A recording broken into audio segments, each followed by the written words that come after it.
Tiny coffee drinkers and metric system enthusiasts.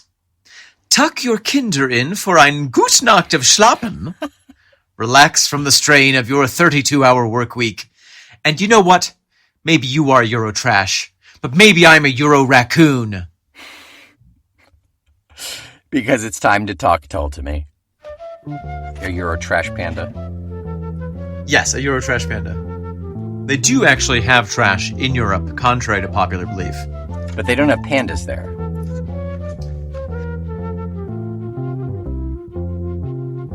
Welcome back. I am Omen Thomas Sade. And I am Nick McGill. Together we are the Feckless Moans. And this is Talk Tull to Me. A long afternoon chat in the street cafe of prog rock in which Netherlandish Nick and Orléans Omen will take a long historical view of the collected works of borderless rock band Jethro Tull.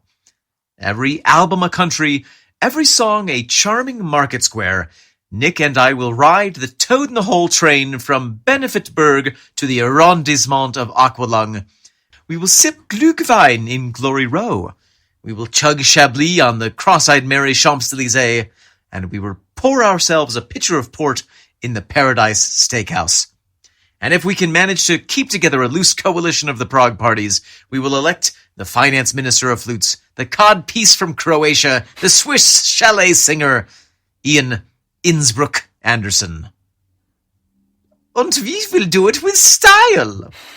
Well, one of us will do it with style. Hello, welcome back, Nick. Omen, it's been a minute. We had a week off last week in terms of our recording schedule.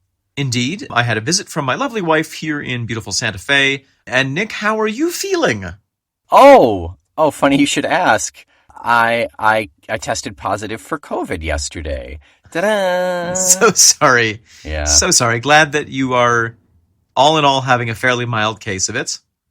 Yeah, last night was a bit torturous, and the headache is gone, and that was the worst part. And, not too bad, all things told. And now you are on the road to health. I'm feeling significantly better, yeah. German accent always helps that. Oh, yeah. That was the only reason. It's like a cat's purring. It relieves inflammation. Yeah, it's set at a almost mystic level of frequency to heal. I've told you what the German musician used to always say at this German bar that I would go to. He would leave for a cigarette break with his cup of whiskey, and he would always say, "My doctor says I have to keep smoking cigarettes, otherwise I'm going to die healthy." There are some people who just accept and embrace their self-destructive lifestyle. Yeah. With style. Emphasis on the style. Yeah, exactly. Yeah. Self-destructive life. Style. It's italicized, yeah. It's italicized. Well, I'm sorry you're not feeling well. I'm glad that you're still alive. And Nick, what do we have the pleasure of listening to and then talking Tull about on this very fine episode? Well, this week, we are going to discuss European legacy. But before we do that, we're going to do a couple of more pieces of notes and quotes from Ian about the album. Quote it away. This is, obviously, from Ian.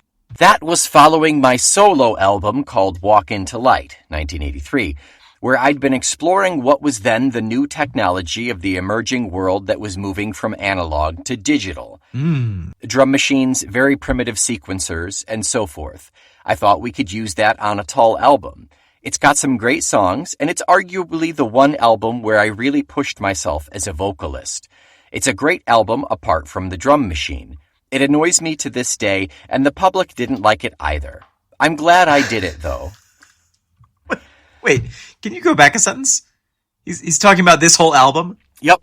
It's a great album apart from the drum machine. It annoys me to this day, and the public didn't like it either. Specifically, I think he's referencing the drum machine, not the album as a whole. Yeah, okay. Yep. Further on, the one regrettable thing about the album is that wretched drum machine relentlessly boring a hole in your skull, because it's got some great songs on it. And it was one of Martin Barr's most inspired moments of guitar playing. I think in a way he felt that he didn't have to worry about keeping time with a drummer who was never perfect. All he had to worry about was playing the right notes. If Steve Wilson ever has a passion for wanting to remix Under Wraps, I would agree on one condition, that he finds a drummer. Immediately I was going to ask, is there a world in which Ian Anderson, with whomever he deems fit, were to sort of Taylor Swift style re-record this material? Right. And I would volunteer to play the drums for that. So you would do the exact opposite of the mathematical precision and perfection of a mechanical drummer. I would bring balance to the universe by my complete lack of rhythm. Yes. Okay. So you would exemplify that imperfection. I would. It would be a drum. What's the opposite of a machine? A chaos hole. Yeah. I'd be the drum chaos hole. You'd be a drum rock. You'd just be And then finally, in reference to the drum machine itself, you could be a Luddite and ignore these new instruments, or you could say, well, let's give it a spin. Let's see what it'll do. And so I chose the latter course. You have to push the boundaries sometimes. I think that's great perspective and really fits into, what we often talk about Tull in terms of being a prog rock band. They are progressing through history. They are progressing into new territory all the time. And it's not, not every experiment is going to yield the results that you think. Right. Some experiments yield more questions than answers. And I know we've had this discussion in the Discord in the past, the idea of them re-releasing Under Wraps with an actual drummer. But we've also been told that Broadsword and the Beast is going to be the last of the remasters. Unfortunately, if that is the case, it falls just short of one album. I wonder if they'll push it. Though we can say it will fall, it is the last of the intended Steve Wilson remasters. That's true. There may be remasterers yet to be born into this world. That's true. And also the fact that the reason given is that they're starting to get into territory where stuff doesn't really need to be remastered the way that Steve Wilson can get in there and really work the pieces and parts. But the argument can be made for Under Wraps that it does warrant a remaster. It almost needs to be unmastered. Unmaster just the drum track and then remaster it. This album needs to become ungovernable. No masters can have any influence over it. I would buy that album. I'd like to hear that. Speaking of blurbs, I will blurb a blurb to you. This is from the book Silent Singing, an excellent tome. Ian says, European Legacy reads like an anti-Brexit, pro-EU rationale, a mere 35 years before its time. There we go. Let's keep that in mind as we listen to European Legacy. Let's keep it in mind and have a listen.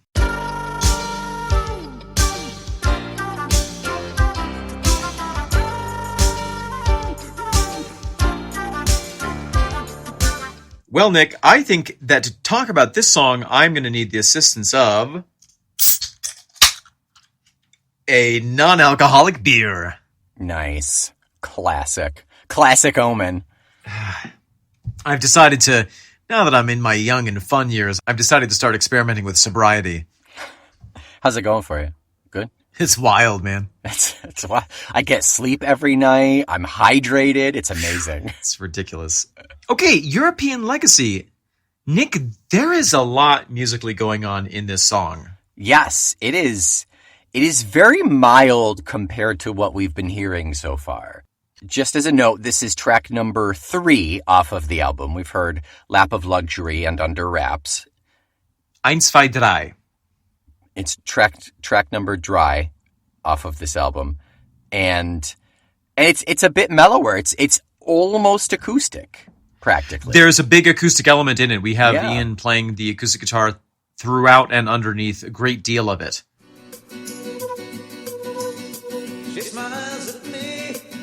I believe the bass is electric. I don't think this is a double bass or a stand-up or anything. And what else? Oh, the flute. We got the flute in here. Big, heavy flute presence.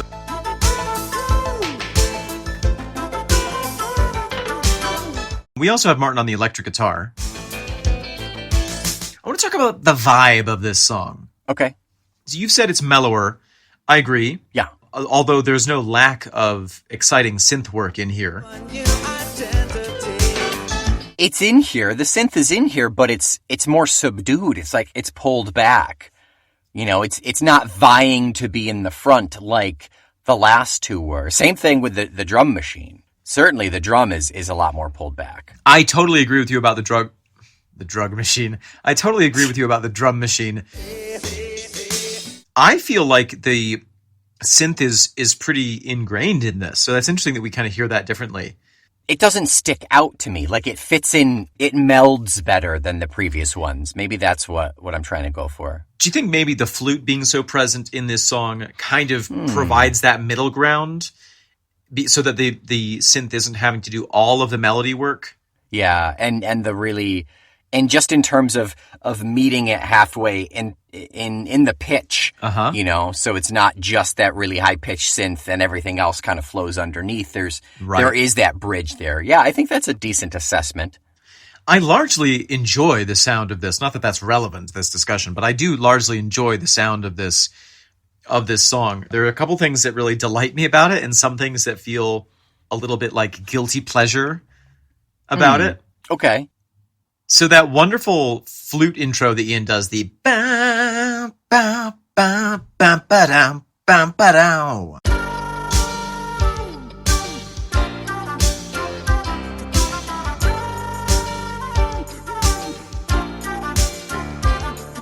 Yeah, it's super trilly. Yes, he's doing a lot of flutter tongue on the flute there. And obviously the drum machine is very thick backing it up. Yep. That intro has a different feeling to it than when the verse starts. There's a really funny kind of break in between that intro and the verse.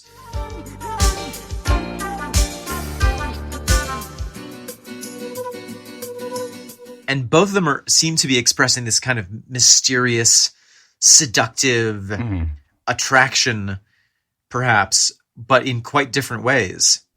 Yeah, absolutely. There is I don't know if it's like a minor key or there is a darkness to it that leads you to not be fully in your comfort zone. That's right. There's a sense of mystery. It's like you're having a delicious meal and then someone says, "And now you will eat a snail." And you go, "Ooh, ooh, ooh, eat a snail, eat a snail." Gonna eat it. Yeah, okay. So we're taking an exotic cuisine, a nouvelle cuisine. Yeah, would you say, or an oyster perhaps? Bar? Why are they serving snails at the oyster bar? I don't know. Mollusks, I guess. They all have shells. Snails. Have you ever eaten a snail, Nick? I have. Yeah. How do you find them? In a shell, usually. I go out in the garden. Nice. The couple times I've had it, I mean, the whole point of snail is just literally drown it in butter and garlic. So I don't really see the point. It was a little snotty. It was a little chewy. Yeah. Yeah. I find them delectable. But I mean, a big part of that is the butter and garlic. Yeah. Yeah. And then dipping the bread in the sauce at the bottom of the bowl. Oh, yes. The snail sauce. Yeah. The snail sauce. Yeah. And then, so when we have the verse come in, we have Ian's wonderful guitar, wonderful acoustic guitar. It's always so great to hear that. Yeah. Yeah, it's super light. Everything is really pulls back, and it's just a little strummy. That intro is a very interesting stretch of, for lack of a better term, hard instrumentation there. It's hard playing, and I don't think it ever quite reaches that level of intensity. The rest, like, it picks back up, but maybe it's just because it starts right out of the gate so hard that it feels so forceful. Yeah, that's a good point.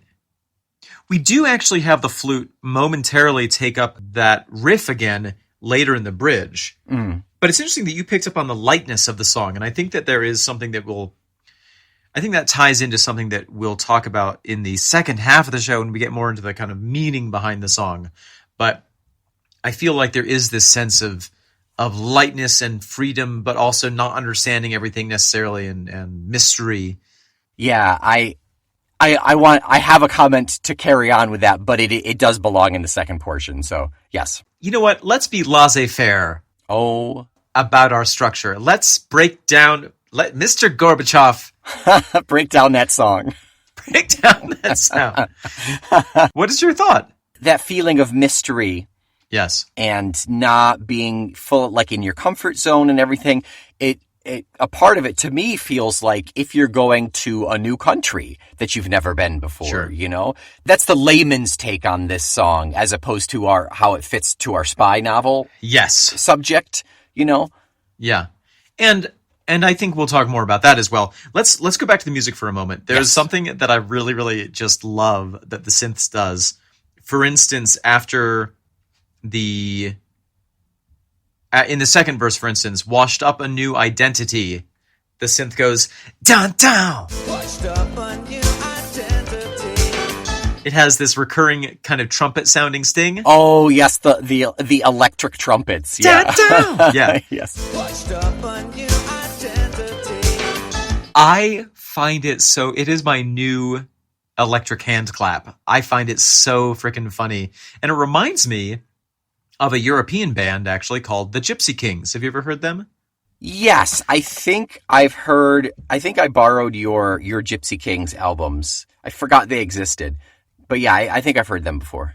They're fantastic. They are a Spanish Roma music influenced band, and they were recording probably around the same time. And so there's a lot of synth in their music, which is really funny because it's like traditional Spanish guitar, traditional Roma singing, and then ridiculous synth sounds. There's something very guileless about it. And I feel like this sound, hearing the synth in this context, gives me that feeling of like it's silly, but it's earnest, but it doesn't take itself too seriously. It's light. We can hope it doesn't take itself too seriously, because if it does, I think it's really not a successful take. Yeah, I think in my ear, it doesn't read as being very ponderous or very self-aggrandizing. Yeah, it's not, the backbone of the song is not reliant on that sound. That's accurate. The backbone of this song is Ian's acoustic guitar, I would venture. Yeah, the flute carries a lot too, I think. I would say that the flute is the engine of the song, and the guitar is the chassis. Oh, I was going to say the tracks. I was thinking trains. Trains. Yeah. The flute is not as stable as the acoustic, but it's up there. It's up there. Speaking of Martin Barre, I think that his playing, when you do hear it in this song, is really exemplary, and I tend to agree with Ian, no matter what he says, but also, as particularly in this case, I do think that Martin's guitar playing is really exceptional. And very, again, going back to the lightness, I love that kind of take on this, or that what you've identified in there. There's something not unstrained, I would call it. Not unstrained. So strained? No, I would say it is not strained. Oh, okay. It is unstrained. Gotcha. You're just saying overall there's like a light flowingness to this? There is. Yeah, I think that's one of the things that is so drastically different about this song compared to some of the songs on this album that really force that electric sound onto us. Yes. Whether it's the synth that I'm growing partial to or the drum machine that I'm still not convinced about. Yes. There's an Italian expression talking about Europe, dolce far niente, which means it is sweet to do nothing, or the sweetness of doing nothing, which explains a lot about the Italian economy, but also kind of ties into, I think, what Ian is partially tapping into here, this European sense of being relaxed, and the music comes off even when you have the guitar being very precise and you have the synth doing a lot of sounds. There's a certain sense of relaxedness. It's intention, not tension. Oh, interesting. Yeah, I get that. This is the song that you write when you sit down at the coffee shop in the new country that you're visiting. Yes, and you don't have your mind is not oppressed by kind of dull domestic affairs. Yeah, you're on vacation. You're someplace new, so you're not worried about work. You're not worried about cultural mores per se because you don't know them yet. You're dropped into this world, and you can kind of experience it, and you're not tethered. There is a freedom there. Well, and we're getting a little bit into the theme here, but when you travel, there is this sense of gaining perspective that happens sometimes. And if it's very funny, if you live by the mountains, you eventually stop seeing the beauty of the mountains. If you live in Paris, you eventually sort of tune out the Eiffel Tower. Right. But when you first get to a new place, there's this sense of like, oh, everything's new. There are infinite possibilities. I could totally be a morning person. Yeah. And then a couple of weeks later, your old routines kind of kick in, but there is this moment where you're like, everything is open and expansive. Yeah, it's a new and foreign and exciting energy. Yeah. I want to talk, just going back to the music for a second, in the end of the bridge, which I adore the bridge on this song. Toward the end of the bridge, we have Martin and the keys and the flute all combining.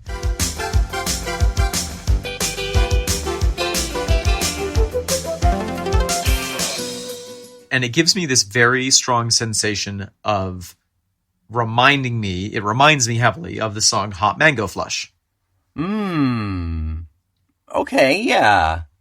There's that similar mix of lightness and fast-paced musicality. With a flair for the exotic. With a little bit of exoticism.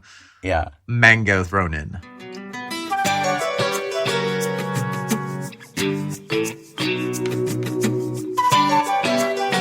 Hot mango flush. Yeah, I see that. I get that. I like that comparison.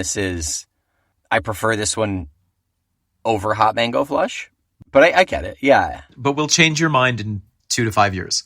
Ooh. Yeah. When is? While you look that up. This song is in 4/4, as so far all the songs on this album are, which my theory is that's because of the drum machine, because it was not programmable in anything else. The middle of April 2024. Just around the corner. So a year and a half. Yeah. Not far at all. This song is a lovely ditty. When I first heard it, I don't think I really enjoyed it as much as I did the second and third time that I listened to it. I'm jamming on it. It's giving me a full European fantasy, and I'm living for it. I think it's a lot like Under Wraps number 2 in that it's so drastic. Granted, this one is nowhere near as gorgeous as Under Wraps 2 was, or is.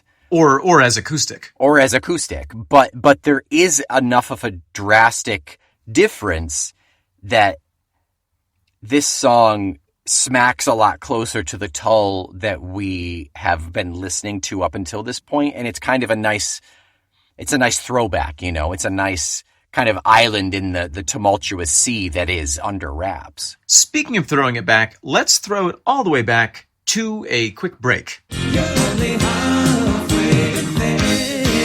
Okay, Omen, here we are. We are halfway through. I believe Mary and Marley both have something for us. Mary and Marley. Don't I look gorgeous?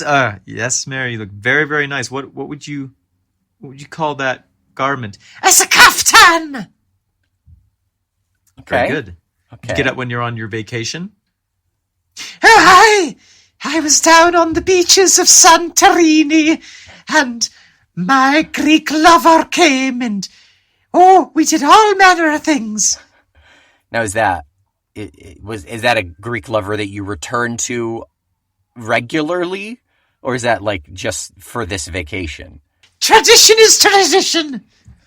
My mother had a Greek lover that was his father. My grandmother had a Greek lover that was his father. It goes back generations. That's really, there's something that we really lack with tradition here in the States, and it's just really admirable to see that, Mary. That's great. Yeah, it's really, really, really suffering under the long-term effects of Puritanism. Yeah. I'm a free woman! June. Okay, goodbye. Thank you for that. Thanks. Oh, she's not wearing underpants. Look at that. Nope, okay. she is not. Wow. She's not. Okay, thank you. She always looks lovely in this light. Oh, Marley, that's... Marley. Can't imagine how that's appropriate. We're going to unpack all that later. Yeah. In the meantime, it looks like Mary gave me a small piece of paper in which she has transcribed in pastels this, what I assume is an email. Or Oh, it's a review, I see. Oh my goodness, a review. It's been so long. Sir, sensors have detected another star in the sky. Dear Lord, that's 5 stars. 5 stars. 5 stars. That fade is so long. I love it. It is a long one. This is indeed a 5-star review from Woodface via Apple Podcasts from Great Britain. Very funny. Woodface. Also, if you translate it directly to French, means hangover. Gueule du bois. Woodface says, title, The Best Jethro Tull Podcast. This is a great example of what's possible with a podcast.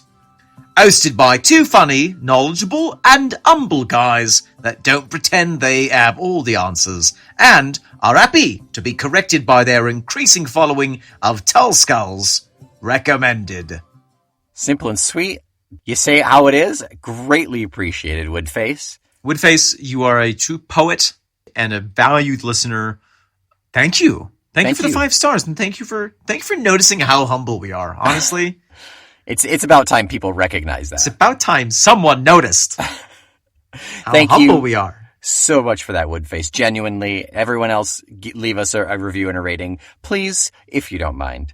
So Mary gave you that. Marley very distractedly thrust some papers into my hand. He wasn't looking at me when he did. And you didn't even notice my new Greek hat. Oh.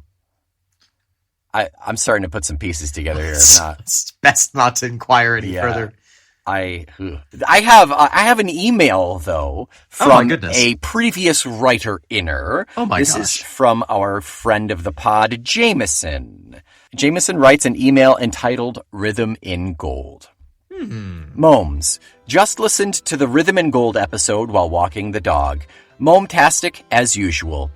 Wanted to suggest imagining the high-class lady in the lyric as metaphor for an actual rhythmic pattern, which Ian, having seen it in a vision, is trying to describe, convey, articulate, demonstrate, etc. to the band, the boys, Oh my. so that they can catch it or pin it down, understand it, and play it, i.e. realize the track. This seems especially likely if the song took shape, as Barry Barlow has noted about earlier recording sessions, with the music being created before the lyric, the band having no knowledge of what the song was about or where and how the vocal would fit in. Perhaps Ian hit on the metaphor of the creeper, no novelty in the Tull canon, to find words and a vocal delivery that not only helped to convey the feel and tone of his original vision, but also to smooth over the somewhat jagged overlapping percussion figures in the track they had created, making it easier for the listener to absorb all the complexity at work in the dynamics of the instruments, to follow Ian and the boys as they chase down the rhythm in gold. Moreover, our bard beset by beasties uses the last verse to deftly convey something about the process of learning and creating and playing music, especially with other people, in the realization that she, the rhythm or the muse, belongs to everyone. And the pursuit has yielded something, the track, while at the same time proving to have been sort of a cosmic fool's errand. A denouement that is actually a continuation of a mystical musical process. This interpretation, especially in the context of the beastie theme of the album, also helps me to feel less icky, or perhaps has grown entirely out of my mind expressly in order to feel less icky while listening to this song, particularly lines about immobilizing and sabotaging her resources for help and escape. Side note, surely Ian is punning on the double meaning of 9/11 as a Porsche and the American emergency phone number. Shudder. I hope our narrator somehow kept going from "you belong to everyone" to "I should really examine my attitudes toward women." Anyway, these be some of my thoughts. It's always the most surprising episodes that make me want to weigh in. Thanks, as always, for the Tull itches you scratch. Broadest of swords to you both, Jameson. Jameson, thank you so much for writing and for your thoughts that you've conveyed. Regardless of whether or not that was the intention behind the song, that is a brilliant interpretation, and I think really is a beautiful illustration of something that I have definitely experienced with the creative process, which is sometimes you get, as if it comes from completely outside of your own brain, a flash of inspiration. Mm-hmm. And if you cannot effectively write it down or translate it or communicate it to other people that you're working with, you risk losing it.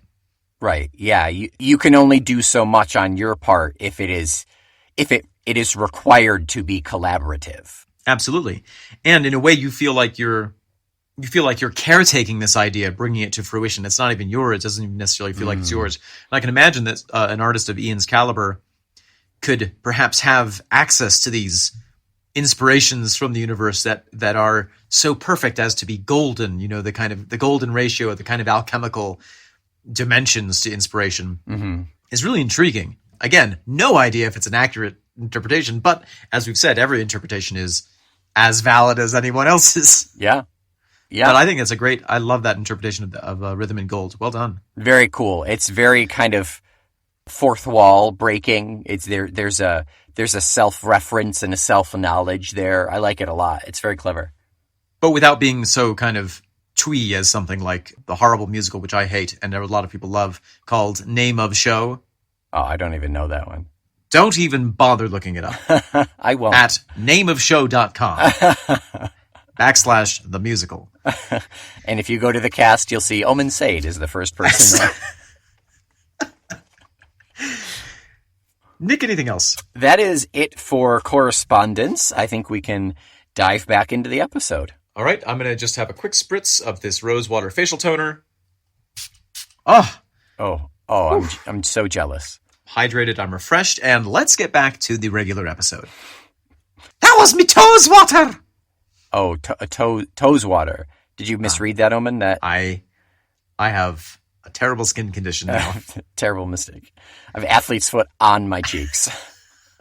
Athlete's face.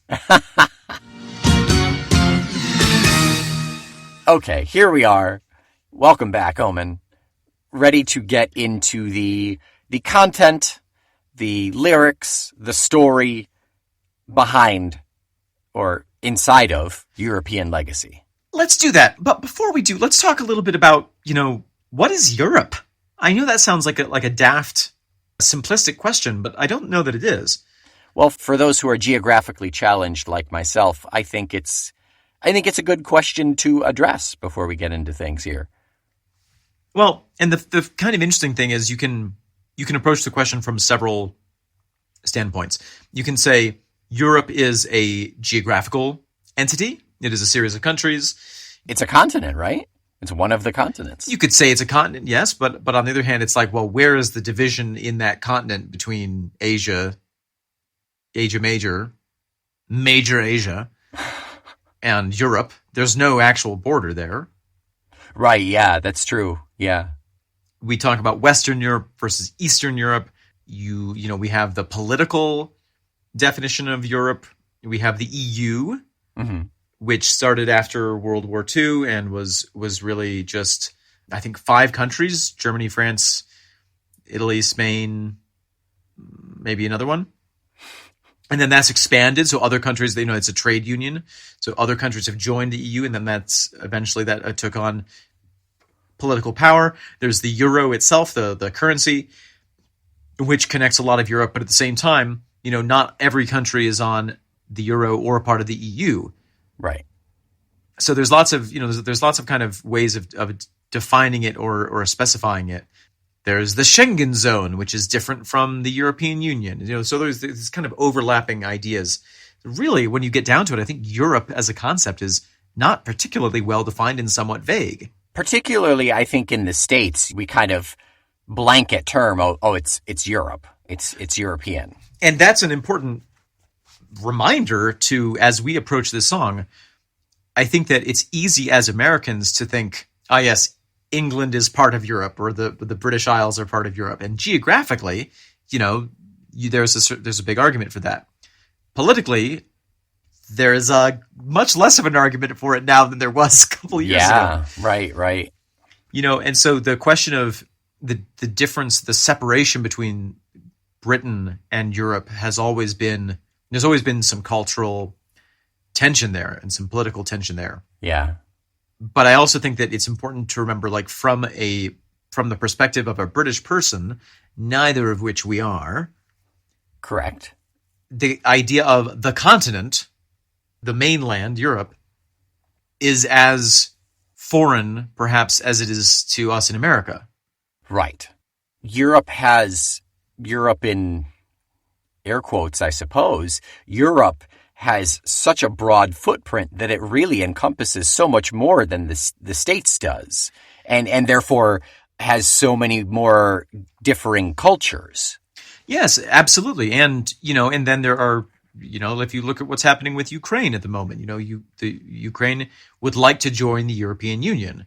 Yeah. Because there's NATO and there's the protection that comes along with it. But is Ukraine European? I mean, that's a question that's unanswerable. Yeah. Russia would say no. Russia would say niet. But there is an argument to say that Russia is a European country. Right. And then we get into cultural Europeanism. One argument is to say that Europe are the countries whose culture is primarily affected by the ancient Greek and Roman civilizations. Like Anglo-Saxon, basically? Yeah, or Western in that kind of classical sense of the word. But of course, that's not really something you can hang your hat on, because there are now people from all kinds of backgrounds who are European. There are tons of North Africans who live in France, and there's a lot of racism in France. So, this question of, like, what is Europe? Oh, it's European is very, I think, it changes to suit the requirements of the speaker often. Sure. Right. The user of the term European. Right. But in this case, I think what we are looking at is Europe as opposed to Britain, or as opposed to England. So the continent. Okay. So that more exotic land that you have to go to the main body of the continent. Exactly. For. Okay. Across the channel. There's a lot of geographical references in this song. Mm-hmm. So that out of the way, what I'm questioning with this song is, do we approach it face value, or do we try to fit it into the spy novel world? I think let's do the latter first. Let's do the fatter Lurst. Let's do that one. Yeah. It kind of smacks of Under Wraps in a way that it kind of feels like a honeypot, like he's falling for his mark. An intrigue. Yeah, Svetlana is so exotic and from the main continent, and he's seducing her, but I think he's falling for her as well. Yes. I'll shoot on sight is kind of that's the bit that ties it to the spy world to me. Yeah, right. But also this sense that it maybe is a pan-European journey that they're on, Nouvelle Cuisine or an oyster bar. It's really up to her. Nouvelle cuisine or an oyster bar, it's really up to her. It's sort of like, oh yes, well, we'll just go and we'll go to Florence for lunch. Right. There's that sense of freewheelingness. Yeah, and it's maybe it's his fake identity, he's flashing the money, he's trying to make her fall for him, he's trying to gain her trust and present himself as someone that clearly wouldn't be a spy. He's making such a big presentation of things, Yeah. Who knows? That's all serious interpretation here, but it definitely feels like something is coming to a head at this point. Yeah, it's like the honeymoon phase of a James Bond movie. Yeah, it's going to evolve or devolve and get more complex as the album goes on. I think that's a good take on it. So now I want to move back to the more face value interpretation. Okay. Which is, to me, this seems like the lady, the she, is Ian's personification of Europe. Yeah. She smiles at me from beyond the eastern seashore. She smiles at me from beyond the eastern seashore. There's this draw to leave England, to leave Scotland, and to go to the continent. Mm-hmm. I mean, I'm reminded of the fact that there was this whole period of time where Ian Anderson was very, very close to moving the entire operations of the band to Switzerland. Yeah, that was Passion Play? Around that time, yeah. Yeah, because that was the Chateau Desastre. Yes. Yeah. Yeah. So there's this sense, I get kind of interpolating from that. My sense is, yes, Europe, where I'm appreciated and not taxed within an inch of my life. Sure, right. Yeah, and he can then therefore write every check that she brings to him. He can afford to write the checks, you know? I'll write every check she brings to me. That's a line that I'm quite confused and stuck on. I think it's just a matter of, well, I mean, now that you bring up the taxes, that in a way that sounds like paying your taxes, but also in a sense, we've got the Nouvelle Cuisine or an oyster bar. It seems like he's willing to pay. He wants to go and spend his money and enjoy his experience over there. I'll pay any bill she brings to me. Yeah, whether it's for oysters or a castle or a trip to the Eiffel Tower or whatever, you know. Yes, a castle. A castle. Anything for after dinner? Ice cream? A castle? I know it's probably not like standard, but can I get ice cream in the castle? Oh yes, a casfagato. I'll pay extra. I know that's probably like, yeah. No, we'll cover it in espresso as well. Oh, great, perfect. I think that we're stumbling against a Britishism here, and I'm not sure on which side we're stumbling. I'll write every check she brings to me could mean, as you're saying, I'll sign my name for any bill. Right. What we would call a bill in a restaurant. Check, please. Yeah. They bring you the check. Or he's saying, I'll cash every check that she offers me. If some European tour agency is like, hey, we want you to do 10 nights in Germany, I'll be like, absolutely. Yeah, I'll do that. I'll be on a plane there tomorrow. Or I'll cancel the Swindon Hippodrome. Or going back to the tax thing, I'm not sure it quite works with the whole specific terminology of European here, but maybe he's willing to pay those taxes because he loves his country. But he wouldn't be saying European there, right? I don't know. Or maybe this is his fantasy of becoming a European and therefore having to pay lower taxes. Right. This is his fantasy of the La Dolce Vita. Yeah. A couple of geographical references. The Channel's wide. The channel's wide. Of course, this is a reference to the English Channel, Mm-hmm. which at its thin point is so thin that you can literally see France from the shores of England. We've talked about that on a previous episode. On whiter cliffs, I'm high. On whiter cliffs I'm high. I believe that refers to the cliffs of Dover, the white chalk cliffs, which rise strikingly out of the sea in England. That is part of the English Channel. So, if you were sailing from France or flying from France, you would see it. Mm-hmm. And if you were standing on those cliffs, you would be gazing toward France and the rest of Europe. Okay. Is there a geographical location known as the Highlands, or is that just a broader term? About the highlands and the islands. I think he's sort of saying, like, as the American propagandic song says, from sea to shining sea. I think he's sort of saying the breadth and span of this place. The Highlands and the Islands. There's so much of her Europe to explore. Yeah, okay. It's a little bit of a sexualization of a geographical area. Right. It is allegorical for the naughty bits. It is sexagorical. Mm-hmm. Mm-hmm. And, kind of, there's something funny about Ian's perspective in the second verse. And I think it's only funny because we're Americans. But, as Americans, we always think like, oh, everything in England is so old. Everything in Europe is so old. And of course it is.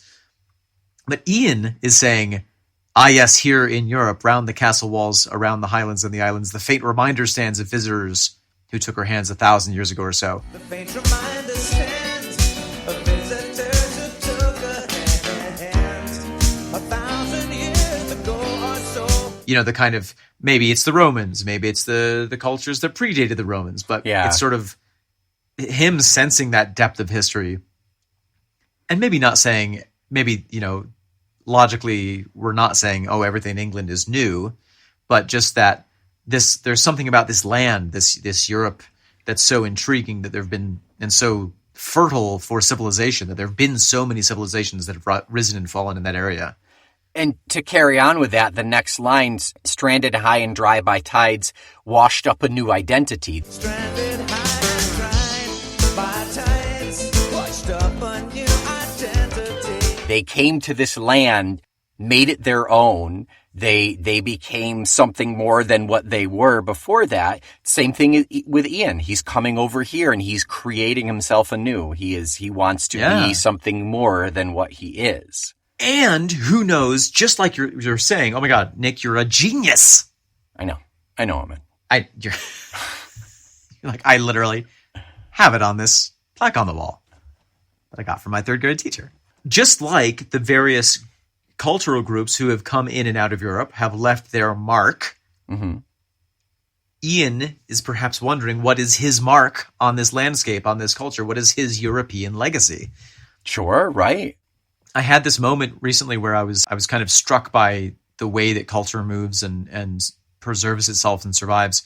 Santa Fe is one of the longest occupied cities in the United States. Oh, cool. In the current United States, because it was originally founded as a town in its current form, by the Spanish. Right. Coming up from what's now Mexico. The conquistadors? Literally thems. Yeah. So Santa Fe, New Mexico was, for more of its history, part of the Spanish Empire than it has been part of the United States. Wow. That's cool. There's a church downtown I was passing by, and I was looking at this church, and I was like, man, that architecture is so distinct, and it really reminds me of, like, it's Moorish. Like the way that the arches were formed, the way that the kind of layers and the domes, the shape of everything, it's totally like Southern Spanish Moorish architecture. So when the people from the north of Africa went across the Mediterranean, conquered Spain, they left their mark on the culture, which was various forms of music and these beautiful forms of architecture. Mm-hmm. And so then seeing that in this, thousands and thousands and thousands of miles away, because that idea of architecture was transmitted all the way up through what's now Mexico, it just blew my mind. Yeah. It's this, this connection to North Africa here in the middle of the United States. Yeah. It's so fun. It's pretty neat to think about, and unfortunately, most of American culture has been whitewashed, so we really don't get to experience that. But if you look closely... Right, you have to do your own sleuthing to find it, but it's there. Yeah. Certainly not in New England, but... Well... I want to go I pull out a couple of lines that really fit with, just really hammer home the idea of Ian being drawn from England to this mainland, with the tail end, the last bit of the third verse. I hear distant mainland music echo in my island ears. My feet begin to move instinctively to the warmer beat of my European legacy. I hear distant mainland music echo in my island ears. My feet begin to move instinctively to the warmer beat of my European legacy. Yes. Yes. Yeah. There's a siren's call. There is something kind of in the DNA that is responding, that he just feels that pull. It's like when salmon know where to go to spawn, or sea turtles know which beach to return to lay their eggs, Yes. I always go back to Europe to spawn. If you don't lay your eggs on that beach in Scotland, you know for sure that your babies will not hatch. That's right. They know. They can taste the water. Yeah. Well, and, a lot of British people do go on holiday in Southern Europe. Sure. If you go to Southern Spain, the signs, in certain towns, the population of the holidaymakers is such a huge part of the population that literally the street signs are in Spanish, German, and English. Oh, wow. Yeah. Nouvelle cuisine versus an oyster bar. Fun little kind of dive into that. One might, from an American perspective, think, yes, an oyster bar is something modern and nouvelle cuisine is something more traditional. It's actually the opposite. Nouvelle cuisine, new cuisine, was invented in the 1960s to kind of distinguish itself from the traditional, heavier French cuisine. And oyster bars go back hundreds of years. Oh, sure. So it's kind of like, there's kind of a fun play there, but also, nouvelle cuisine has this association with being very high society, more expensive. An oyster bar potentially is, depending on the kind of oyster bar it is, might be a little divier. Yeah, right. Is nouvelle cuisine haute cuisine? Haute cuisine is a little bit of an older term. It actually comes more from the 1920s, and it's more on the traditional side of cooking, but the presentation is very, very, very fancy. Gotcha. Haute means high, so high cuisine. It's like the fanciest of fancy French food. Gotcha. Interesting. But nouvelle cuisine lightened everything and made it less caloric. I only ate beans out of a can when I was in France. French beans, though, so, there was that. Yeah. Yes, lentils. Lentils in a can? Oh, sure. Wow. So, just to tie a bow on all of this. Yes. We have one of these very traditional Andersonian flips of lyrics. The first verse ends with, "I'll shoot on sight. It's my European legacy." We end the song with, "She shoots on sight. It's a European legacy." Yeah. What do you make of that flip? So I feel like there's always a key in the flip. I feel like that really, like you said earlier when we were talking about the spy novel aspect of it, that really hammers home that side of things. Is we start out with, "I shoot on sight. It's my European legacy." He's got his head in the game. He's ready to be a super spy. He's got his license to kill. It's freshly laminated. He's good to go. As we go further on, we talk about a new identity. We talk about the channel being wide, but it's their European legacy. He feels an instinctive movement pulling him to a European legacy. And then she shoots on sight. Yeah. It's her European legacy. He has fallen in love with his mark. And the fantastic thing is I think that journey, that emotional journey, works whether it's the spy novel or whether it's Ian's Tales of Touring in Europe. Yeah, right. We've got a contract for you in Europe. Fantastic. I'll go and make a ton of money and just bring it back home, and I'll take Europe for all it's worth. And then you go there and you start touring and you're like, oh no, it's stolen my soul. Maybe I should go and live here. Maybe I should never have left. Yeah, I think there are a comfortable bog. I think there aren't that many places like that in the States. But I know I've heard plenty of stories of people who went to visit New Orleans and then never left. Yeah, that's a very good comparison. There's a magic there. I've never been, but you shouldn't, or you'll never come back. Oh, right. Yeah. My wife would be very upset. Rick will be singing the House of the Rising Sun for the rest of his life. Santa Fe is a bit like that as well. Then that's a common thing you hear here. People are like, yeah, I came here and just never left. Yeah, right. Yeah. I'm sure places in California are the same. That would have been my next guess, yeah. And that's it. Nowhere else. No one else can claim it. Except for Peoria. Illinois. Nick, anything else to say about European leg, Assy? Nothing for my leg, Assy. She brings to me. She shoots on science. It's a European legacy. Next week, we are going to cover track number 4. Ooh! I know what it is. Do you know what it is? It's called Later That Same Evening. I don't know the last time you were able to name the song for next week. I'm very impressed. Thank you. Even if it's literally on the computer in front of you, it literally is. That's right. Track number 4, Later That Same Evening. Until then, don't hoist your skirts too high, because then you won't have any room for your Talk Tull to Me t-shirt. which you can get from our TeePublic store, the link to which can be found in our show notes. I'm questioning your understanding of what it means to hike one's skirts.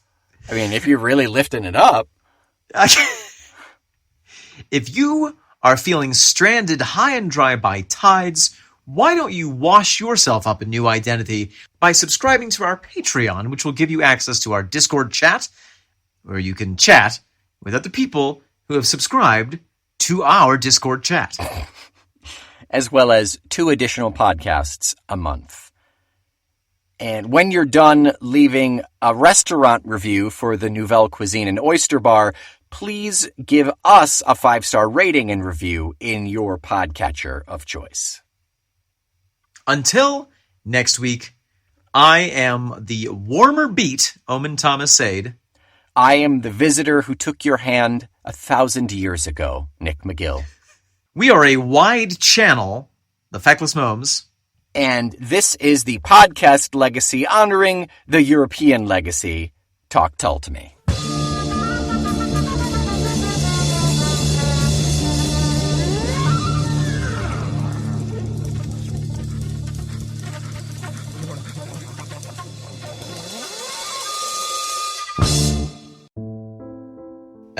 Bonsoir, monsieur. Welcome to Roger Le Grand Nuit restaurant. My name is Philippe, and I am so pleased to have you sit just here on this, chaise. Oh, thank you so much, Philip. That's really nice of you. I appreciate that. So, I don't know if you could tell I'm not really a local. I'm looking But to... you don't say. I do say I do. And I'm looking to experience the local cuisine. What is your name? I did not hear it when you made your introductions. My name's Herschel.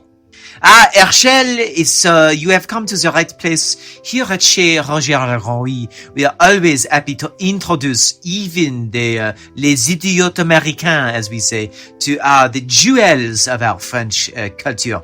Here is the carte de cuisine. Here you can see the written out. I assume you can read. Yes, I can read. Thank you. Good. Yes, we also have a picture menu for the people from Louisiana. May I have the picture? You can have a both. Thank you. You're very sweet. I'm going to start with some Mountain Dew to begin with. And I see that you've got yourselves a bit of a soup here. It's Blanket de Veau. Oui, yes, le blanket de veau. Let me just sit upon your lap in the traditional French method, and I explain to you that with the blanket de veau, we take, a baby cow. A baby cow. Oh, veal? Yes, baby cow, and we murder it. Straight away, it come out of the mama cow, and chop, it is dead. Oh, that's quick. Oh yes, and then it hasn't even come out of the poop hole yet. And then we cut it into very thin slices, and we put it with a beautiful butter, le beurre, and you eat it down and you feel so good because the murder makes it taste so fresh. Interesting. I didn't expect it to be so graphic. Let's see. I'm gonna go perhaps. Oh, I think this looks pretty good. I might not pronounce this correctly. Is it pisseldieri? Yes, the pisseldieri. That is a lovely, wonderful, heartwarming dish from the south of France. And what we do is we make a bulle. You say a bulle, a dough, I believe, and we make it very thin. And then slap. We take the fishes, a whack, and we put them on there. And then we cook it. And it is amazing for the breakfast. We always like to have the fish for breakfast because it stays with us. And so we can put extra anchovies on it and make it a very, very salty. You will love. I'm not a terribly fond of anchovies. I think I'm gonna play it safe and go for the coq au vin. Yes, the coq au vin, very good, yes. What we do is we take a male rooster, and once he has crowed 1,001 times, we immediately kill him dead. When the very 1,001st kick-a-dee-dee-dee is still fresh in his throat, we strangle him with our bare hands. You see the feathers on my hands. You see them. Smell my hands. It's Oh, yes. it's very, very graphic. I don't really Yes, need to know graphic, how yes, you yes. do it. We put the rooster in, we drown him in the wine, we boil it until we start to faint with hunger, and then we serve it to you, our American friend.